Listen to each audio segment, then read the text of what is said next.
When most people think of environmentalism, they don't naturally think that they're the problem. People love to blame the higher ups, large corporations, and even hate on celebrities like Taylor Swift and her private jet usage. While it is true that an expensive lifestyle often aligns with a larger carbon footprint, this doesn't mean that you should not be holding yourself accountable to sustainable practices every day.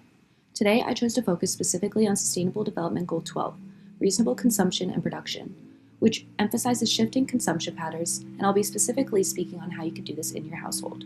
Over 20% of US emissions are a direct result of household consumption, and when accounting for indirect causes, this number reaches nearly 80%. When I learned this, I didn't immediately run and purchase some golden ticket item that would compost all of my trash and cure global warming, but I instead held this knowledge and revisited it during my daily activities.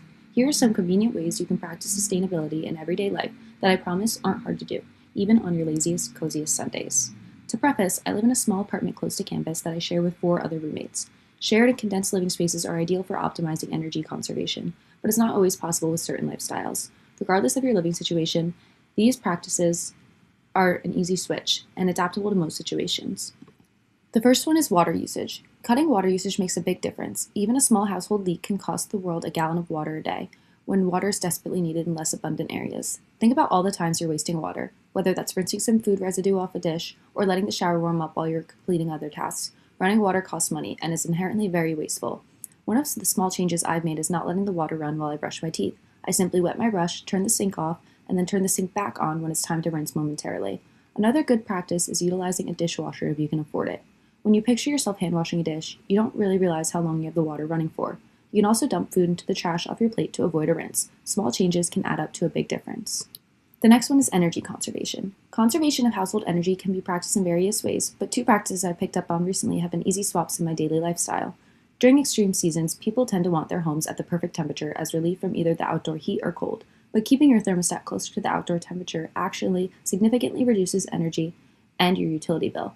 I personally will be clicking the thermostat up before my roommates and I leave for spring break in a few weeks so that we're not putting our cooling system to work when we won't even be there to use it. Another practice I've picked up is letting my food cool before refrigerating it when meal prepping for a busy week. The refrigerator uses a lot of energy in cooling piping hot food, and not only is this practice good for your utility bill, but it also preserves food and better prevents bacteria growth. As you can see from this chart, wealthier households tend to have a larger carbon footprint. No matter your income, it's important that you yourself feel the responsibility to practice sustainability. While the Sustainable Development Goals often feel like global initiatives, they truly begin at the household level.